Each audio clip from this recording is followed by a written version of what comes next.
outside one of India's busiest airports, the early evening sky ignites into a fireball. This cloud just lit up. Felt like you could feel the heat. Flaming wreckage falls from the sky. It's a horrifying crash. I realized that the clumps that I saw all around me were either the remnants of the aircraft or dead bodies. When investigators arrive, they find the twisted remains of 2 passenger jets.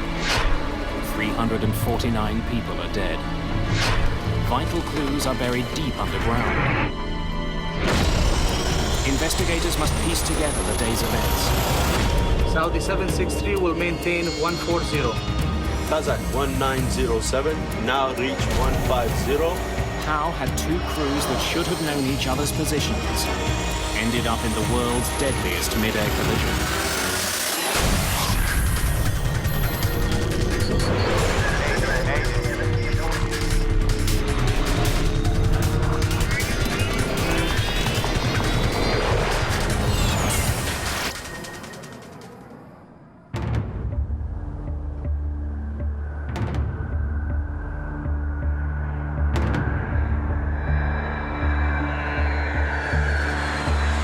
Indira Gandhi International Airport, New Delhi. A gateway to India.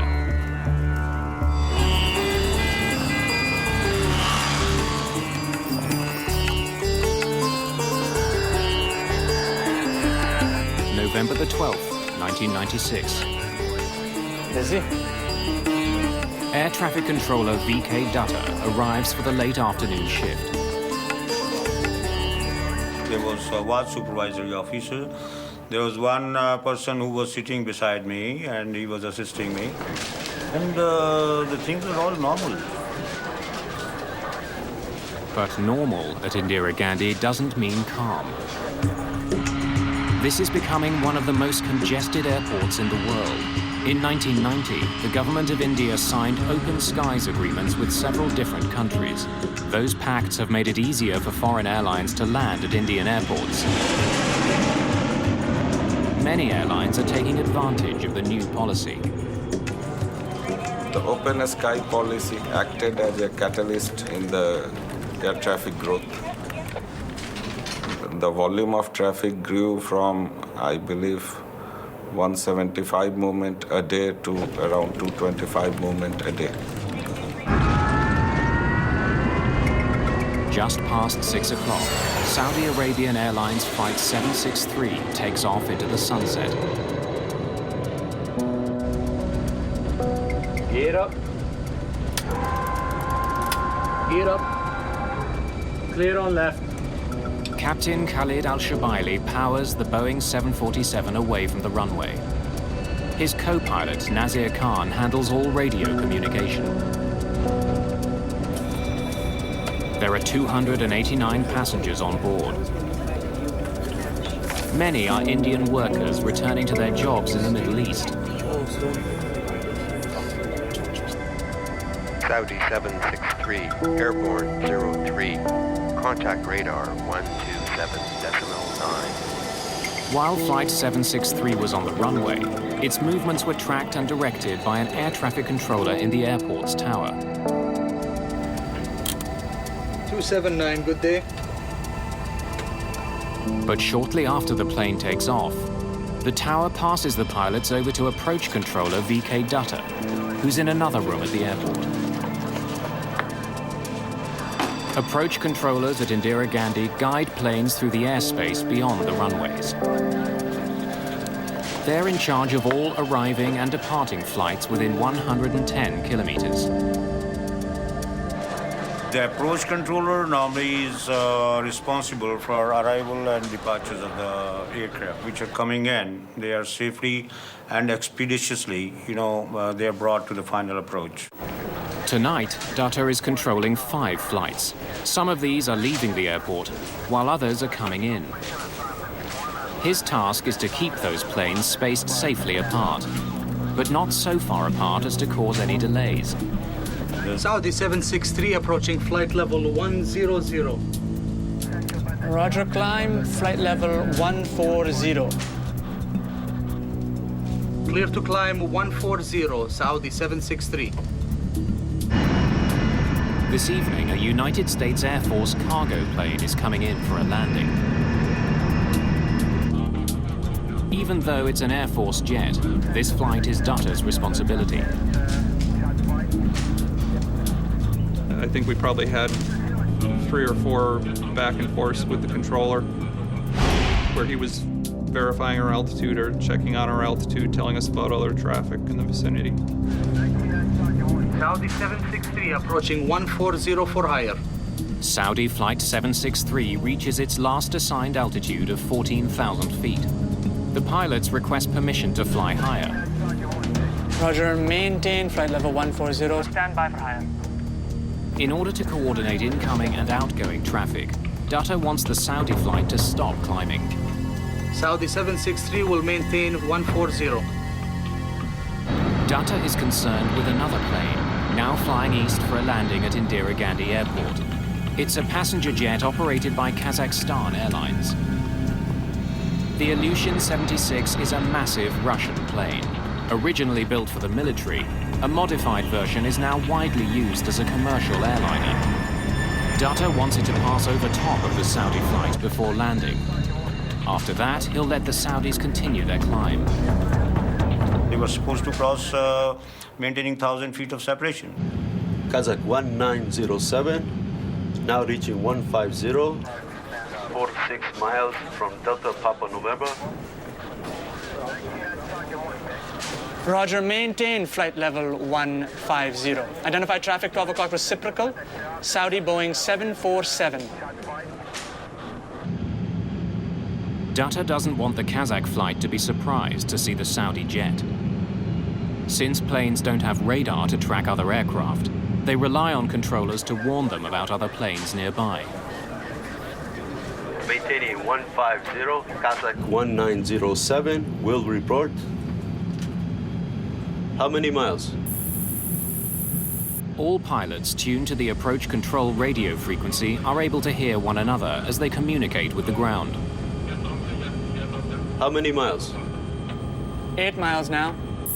It was strictly visual and trying to pick up on the radios where everyone else is at and what they're up to. Traffic is at 8 miles, level 140. Suddenly, a massive explosion shatters the evening's calm.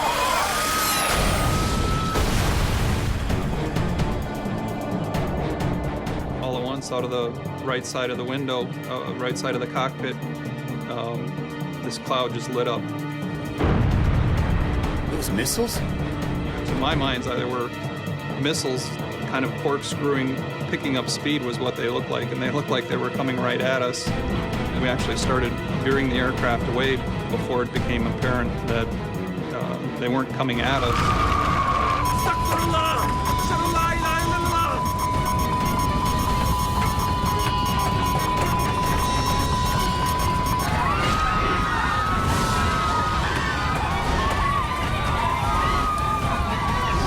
The Saudi Airlines jet spirals towards the ground.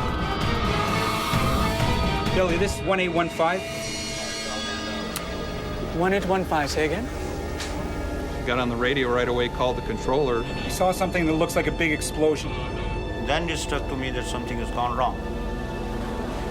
On Dutter's radar screen, both the Saudi jet and the Kazakh plane have simply vanished. When I saw other blips are coming, and so I watched the sweep again.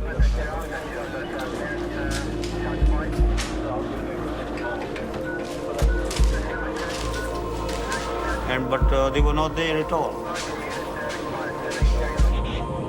We then heard the controller call for the Saudi Air jet and the Ilyushin. Saudi 763? With no response. That was obviously very bone-chilling. Something tragic has happened in the skies near New Delhi's airport.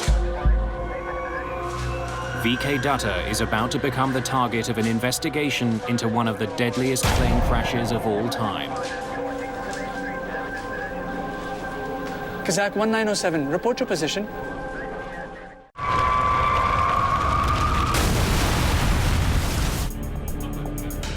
US Air Force pilot Captain Tim Place soon confirms the worst. Delhi, this is 1815. 1815. What did you see? 2 distinct fires on the ground. 2 fires on the ground. Confirm? Confirm.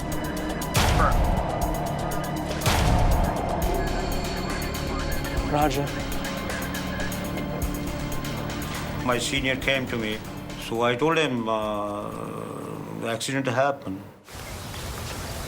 I told people who were to do search and rescue that the aircraft have crashed at 40 nautical miles west of Delhi. 2 planes have gone down over Charkhi Dadrin. Charkhi Dadrin is a town 65 kilometers west of New Delhi.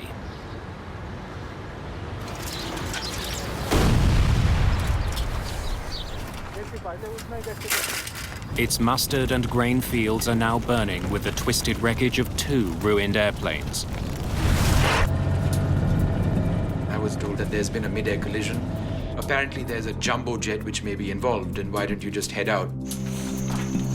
There was this adrenaline rush in that sense. I was very new in the business, and I knew I had to get that story. Vishnu Som is assigned to report on the crash for New Delhi television. He arrives in the darkness of night a few hours after the crash. We parked our vehicle on the side of the road, and it was, there was a fair bit of moonlight. He and his cameraman are one of the first media crews to arrive on the scene. Hey, turn off the light. Don't want to attract attention. Police have likely cordoned off the area. I stepped onto the field, and I thought it was a fallow field. Nothing was growing over there because it was just sand. Because it was dark and our only visual reference was the moonlight, we just sort of kept going. And then I remember seeing clumps around me, just these little piles on all sides. And because there wasn't enough light, I didn't know what exactly it was. And then I stopped because I said, something's terribly wrong over here. Turn on your light. Turn on your light. I realized that the clumps that I saw all around me were either the remnants of the aircraft or dead bodies.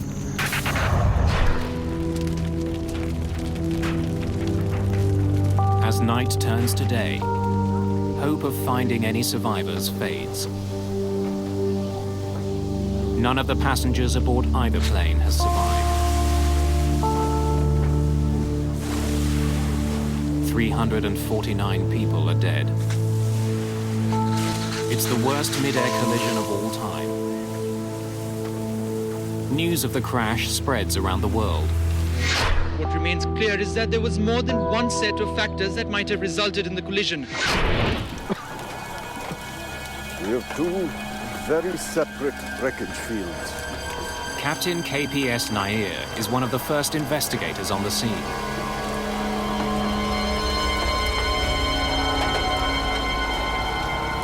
I was aghast, horrified.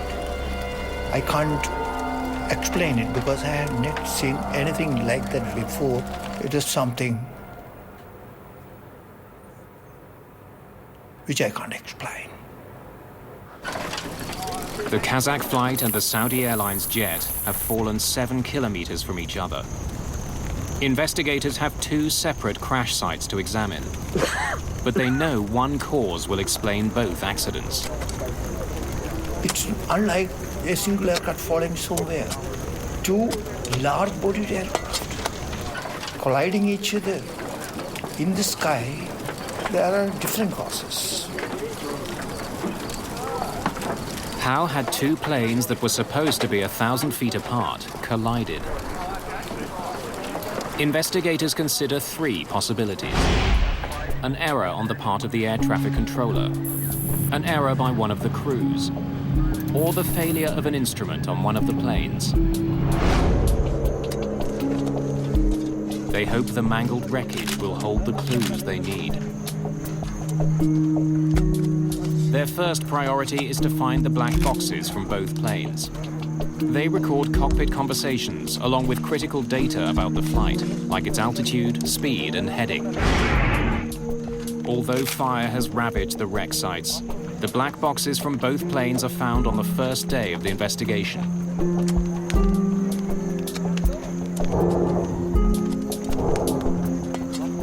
But for the moment, they hold their secrets. It will take several months for experts to extract data from the recorders. In the meantime, investigators focus on conversations between the two planes and the air traffic controller. In this particular case, we had the evidence of the ATC transcript.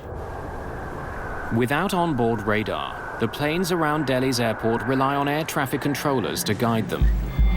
VK Dutta comes under enormous pressure. Did he make mistakes that caused the worst mid-air collision ever? Those times were bad. These media people, they crowd foul. So I told them that, there's no fault of mine. Hi, I'm VK Dutta. I'm sorry to keep you waiting. Have a seat. Investigators want to know everything that Dutta did on the night of the crash. Was traffic heavy? Evenings are always busy. Dutta's radar doesn't track a plane's altitude. Instead, controllers in New Delhi write a plane's last reported position on a strip of paper. The strips are continually updated. It's the only way for controllers to keep track of the altitude of the planes under their control. Level information is not there, so level has to be confirmed by the pilot. Kazakh 1907. Now reaching 150. Air traffic controllers can only know a plane's altitude when the pilots report it. Are these your notes? Yes, sir. This is the Kazakh one, and this is the Saudi one. The area that Dutta manages is divided into a network of air corridors. Controllers use them to channel flights in and out of the airport. But many of the corridors are used for military flights. In fact, even at such a busy airport, there's only one main corridor for commercial planes. In cases like this, there are strict rules he has to follow. Roger, maintain flight level 140, stand by for higher. Dutta was supposed to ensure that the two planes were 1,000 feet apart as they approached each other. He planned to do what he'd done many times before, have the incoming plane pass 1,000 feet over top of the outbound plane. It was a routine procedure, but somehow the two planes had ended up on a collision course. One of the two planes was not where it should have been. Investigators wonder if Dutta made a mistake that led to the horrific crash. Poring through the ATC transcripts, investigators quickly learned that Dutta had given the two planes the proper directions. But since his radar doesn't display altitude, there was no way for him to tell if the planes followed those instructions. Investigators are so convinced that Dutta did nothing wrong that 3 days after the crash, he's back on duty. Investigators return to the crash site. They are hoping to recover certain instruments from the two aircraft. Perhaps a mechanical failure had led one of the planes off course. Normally, the altimeter would have stopped at that point where the accident took place. And we wanted to know what altitude they were registering at the time of the accident. But the Saudi cockpit has plunged deep into the ground. The accident investigation becomes an excavation. Machines had to be brought in, excavators, to dig up and lift the cockpit of the Saudi aircraft. The altimeters of the Kazakh flight are easier to find. That plane didn't crash nose first. There's some chance there are clues about its exact altitude at the time of the accident. When they're pulled from the wreckage, investigators discover that there is indeed something strange about the altimeters. Both the captain and the co-pilot have an altimeter in front of them, but in this case, they do not have the same reading. There was a difference between the two by about 300 feet. Strange. Perhaps the conflicting altimeters had led the crew off course. But the difference in readings may simply have been caused by the force of the crash. At this point, investigators don't know. Mostly there and there, as close as you can get it. Investigators need to discover which of the two planes was at the wrong altitude. They explore other evidence. The pattern of the damage on the two planes may help answer a critical question. What was the relative angle between the two aircraft at the time of their contact?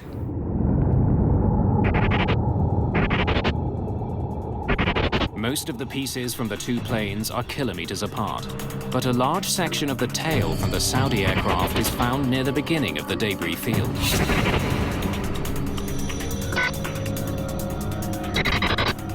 This suggests it was one of the first pieces to come off that plane.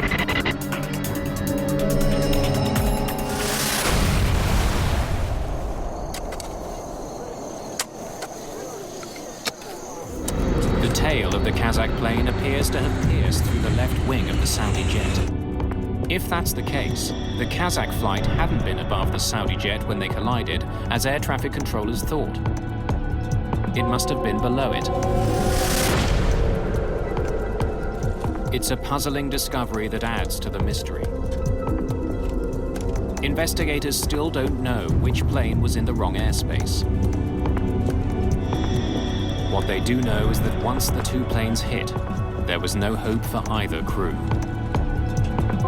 After hitting the other plane's wing, the Kazakh plane's tail tore through the horizontal stabilizer at the rear of the Saudi 747. 5.5 meters of it is torn off.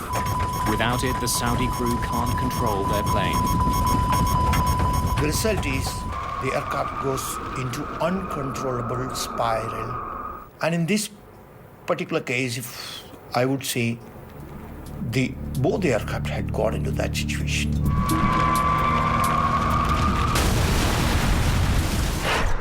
What they've found in the wreckage of the two jets frustrates the investigators. They now understand how the planes collided, but they still don't know why they were at the same altitude, or in fact, what altitude they collided at. How had the Kazakh jet, which was supposed to be above the Saudi flight, ended up below it? Almost 2 weeks after the accident, Captain Ashok Verma joins investigators at the scene. By that time, the operations for digging the Saudi cockpit had been completed. Whatever equipment was recoverable had been recovered. Like the rest of the evidence uncovered so far, the instruments from the Saudi plane don't help explain what happened. The force of the crash has completely destroyed them. With the disappointing discovery, investigators are forced to move on. They've learned all they can at the crash site. The case now depends on what they can find out from the black boxes.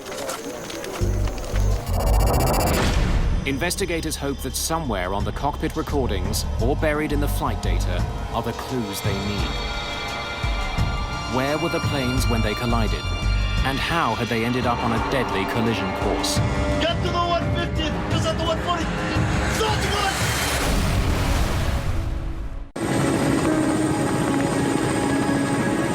It's been 3 months since the mid-air collision of two passenger jets near New Delhi.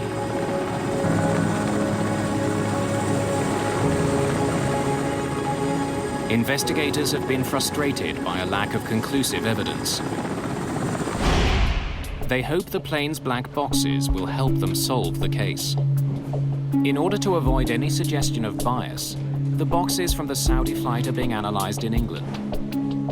Technicians from the Air Accidents Investigation Branch try to extract valuable data. The neutrality of the state where the recorders are handled was an essential thing. Each plane was equipped with 2 black boxes, a flight data recorder and a cockpit voice recorder. The flight data recorder contains information on dozens of aspects of a plane's performance. Among them, the altitude, the airspeed, and the changes pilots make to the flight controls.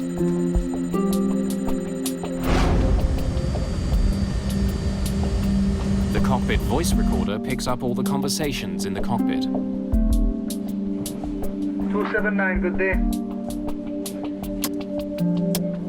As investigators try to learn more about the collision near New Delhi, they use the information stored on the black boxes to make a chronology of events. Peter Shepard is head of the recorder section of the Air Accidents Investigation Branch. He'll work backwards from the moment of impact. The point of collision is reasonably well defined by rapid changes in parameters on each aircraft. If we make that our time zero point, we can then relate that to the individual times and build up a common time base. First, Shepard and his team concentrate on the Saudi 747. Saudi 763 approaching 140 for higher. Roger, maintain flight level 140. Stand by for higher. Saudi 763 will maintain 140. The CVR reveals that the Saudi pilots received clear instructions about their altitude and seem to have understood them. After being told to hold at 14,000 feet, there was no discussion of climbing to a higher altitude, which would have taken them into the path of the Kazakh flight. Next, Shepard looks at the flight data recorder to confirm that the Saudi flight actually followed the instructions it was given. The recorder from the Saudi flight showed us that the altitude had been normal during climb out. The Saudi pilots leveled off at 14,108 feet, well within their safe corridor. It had leveled at its assigned altitude of 14,000 feet and continued to fly level. The Saudi pilots followed the ATC instructions meticulously, which is borne out by their confirmatory calls back to the ATC. Air traffic controllers wanted the two planes separated by 1,000 feet and wanted the Saudi plane to fly below the Kazakh jet. If the Saudi pilots did nothing unusual, suspicion is growing that somehow it was the Kazakh plane that was in the wrong place. Alarmingly, when investigators examined the information from the Kazakh jet's flight data recorder, they discover that it descended far below the 15,000 feet it was supposed to stay at. Moments before the collision, the Kazakh plane is at 14,100 feet, almost 1,000 feet lower than its assigned altitude and less than 10 feet below the Saudi flight. It then powered directly into the Saudi jet. The Kazakh crew had not stopped descending at the altitude they were clear to, that was 15,000 feet. But why had the Kazakh flight dropped so badly off course? Kazakh 1907, report position. Kazakstan Airlines presents one theory for their plane's dramatic loss of altitude. The Kazakhstan defense mainly relied on presence of turbulence. Perhaps a sudden burst of turbulence had forced the plane lower. The data recorder of the Kazakh flight does seem to indicate that the crew had a bumpy ride. It shows two distinct and sudden drops of more than 400 feet. The airline claims both of these drops were caused by turbulence. But Peter Shepard isn't so sure. When we saw the jumps of 250, 500 feet, our initial response was that these can't be right. I mean, it was the rate at which they changed was beyond that an aircraft could actually perform. What else could cause the plane to drop so quickly? Or at least seem to drop so quickly? Shepard searches for an explanation. We tried to resolve the inaccuracies in the Kazakh recording by looking at the other parameters that were recorded and trying to derive altitude using these other recordings. It's intricate math.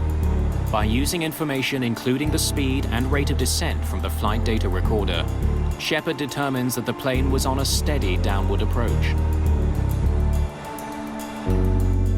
The reason for the apparent sharp drops is simple. Shepard learns that the sensor that sends altitude information to the flight data recorder was faulty. It would stick and temporarily stop sending information. When it got unstuck, it would wrongly appear as though the plane had lost considerable altitude. It's as if there was a bit of glue on one area and it stuck in that. And eventually the altitude changed so much, the force on it made it jump again, and it stuck there for a little while. Investigators can now conclusively dismiss turbulence as a factor in the collision. So there's no sudden descent? Scanning maintenance records, investigators also discover that there was no problem with the Kazakh plane's altimeters. They conclude that the difference found in the cockpit instruments was a result of the crash. It didn't cause it. To understand why the Kazakh plane kept descending after it was told to hold, investigators turn to the cockpit voice recorder. It begins long before the crash itself. Initially, there are no hints that anything is wrong. Kazakh 1907, report level passing. Passing 240, Kazakh 1907. Because the Ilyushin 76 is a modified military plane, it has another unusual feature, a position for a radio operator in the cockpit. Igor Rep mans that position and handles all communications for the Kazakh flight.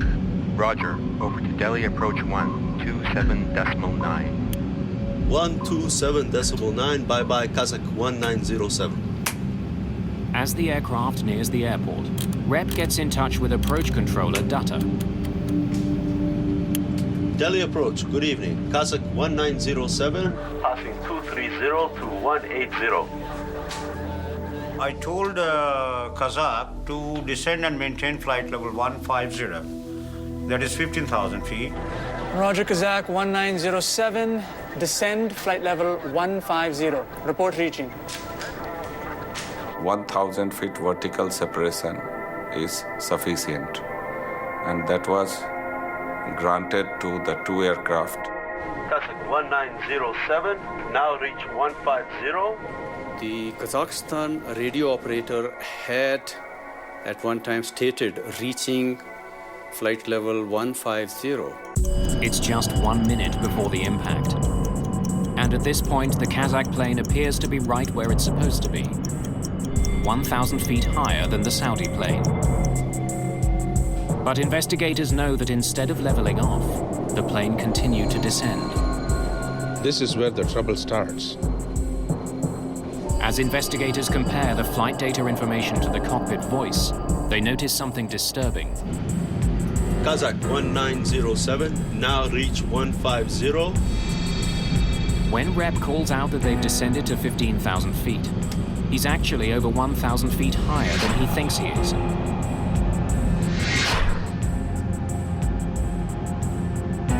Investigators wonder how he could make such an enormous mistake.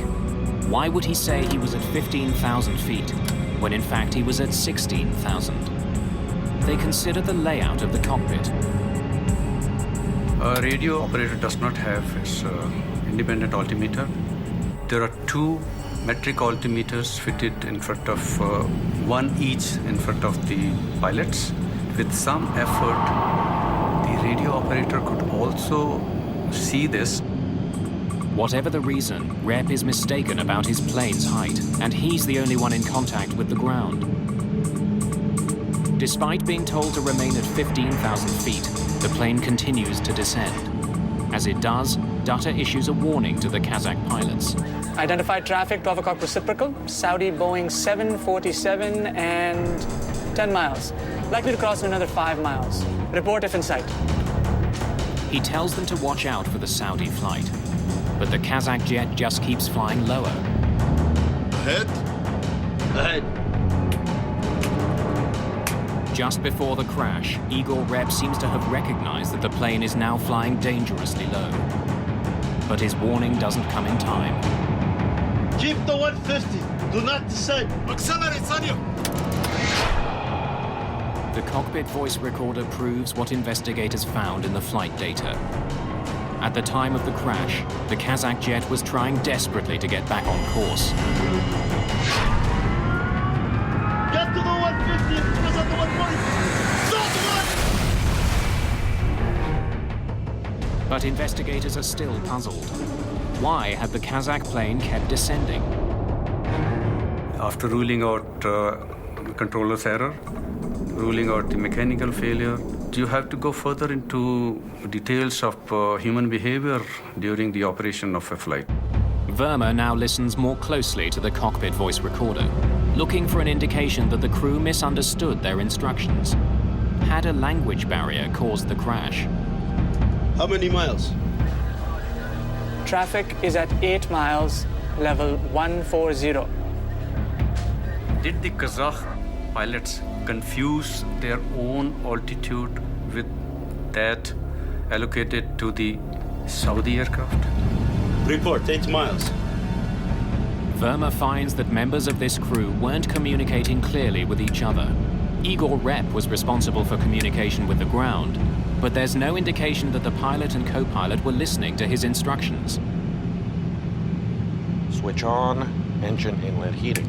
While the rest of the crew was busy discussing arrival procedures, Rep alone seemed to be occupied with their altitude.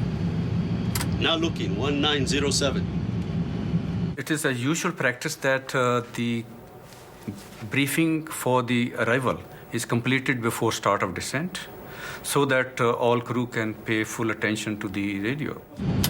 While the radio operator appears to have understood that the Saudi plane was at 14,000 feet, investigators believe the co-pilot thought that he was cleared to 14,000 feet and continued his descent.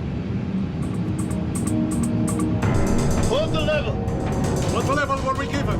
When the pilot does respond, he seems confused. I think pilots did not pay that much attention and relied too much on the radio operator and to navigate the aircraft during this critical phase. The decision to increase power and stop descending ends in tragedy. Keep the 150. Do not descend. Accelerate, Sanya. Get to the 150 because of the 140. Stop the one!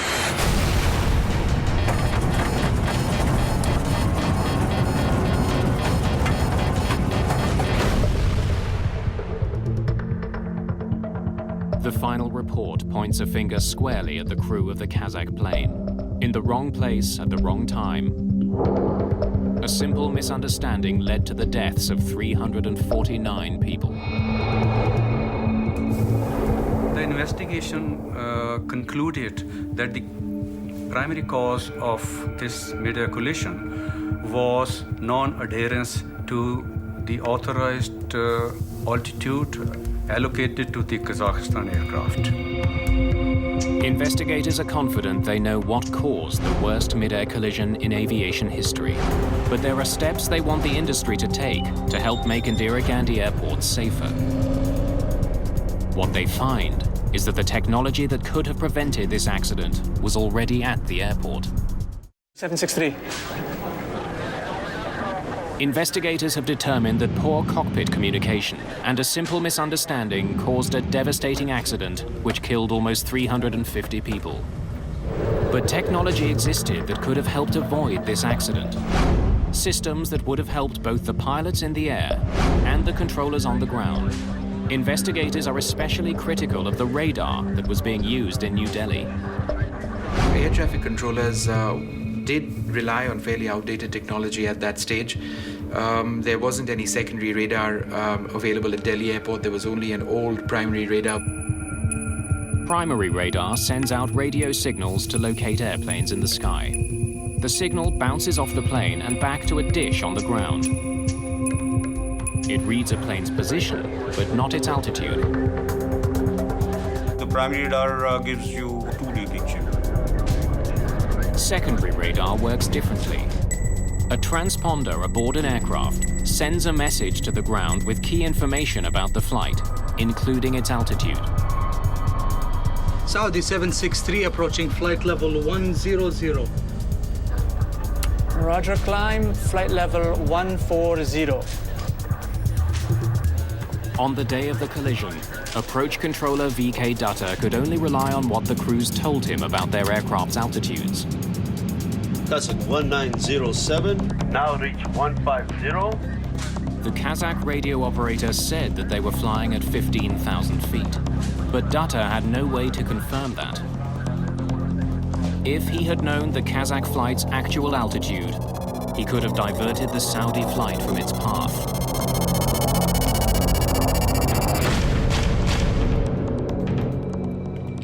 At the time of the accident, India had ordered a $118 million air traffic control system with secondary radar and more sophisticated communications and navigational equipment. The system had originally been scheduled to be installed 2 weeks before the accident. But on the day of the crash, the system hadn't even been unpacked. Secondary radar is an advancement on the primary radar. And in this particular case also, by getting the altitude information, it could have been possible that the accident of this nature could have been avoided. Today, controllers at Indira Gandhi International Airport see an airplane's flight number, altitude, and heading. It's far more information than controller VK Dutta had available to him on the day of the accident. Experts believe another piece of technology could have helped prevent the collision: TCAS. TCAS equipment generates caution and warnings for the crew. It allows them time to react, draws their attention to the situation around, and it looks into the vertical separation. TCAS is a collision avoidance system that can be installed on board airliners. In many countries, the technology is mandatory. It alerts pilots when other flights are coming too close. The system also automatically tells them what evasive action they should take. Neither plane was equipped with TCAS. The Indian Airports Authority has also made the airport safer by redesigning the air corridors coming and going from the runways. At the time of the collision, there was one main air corridor for commercial planes landing and taking off from Indira Gandhi International Airport. With the increase in air traffic, that single corridor was becoming too crowded. In the wake of the accident, more air corridors were opened for commercial flights. In general, aviation safety standards has improved. The concern for the safety has improved. Out-of-date technology and poor communication led to this crash. But like almost every aviation accident, it was a chain of seemingly minor events that ended in disaster. In retrospect, there were some very unlucky people to meet in the sky that night. It's a 1 in a million chance for that to happen. Certainly, there were other things that could have helped: radar, collision avoidance systems, and I think we continue to make advances there. I don't worry about flying. Certainly, destiny, I don't know. It was glad we weren't 5 minutes in front of where we were at, that's for sure. VK Dutta went on to have a long career as an air traffic controller. Today, he works at a college training young controllers. So I'm chief instructor there. So I'm training ATCUs. I'm addicted to my job. I love it. I really love it. Dutta, who was initially suspected of having caused the crash, helped implement the changes to make New Delhi's airports safer. His efforts have paid off. The airport now handles 20 million passengers a year. Since the new radar system was installed and the new corridors opened, there hasn't been a fatal accident at this airport.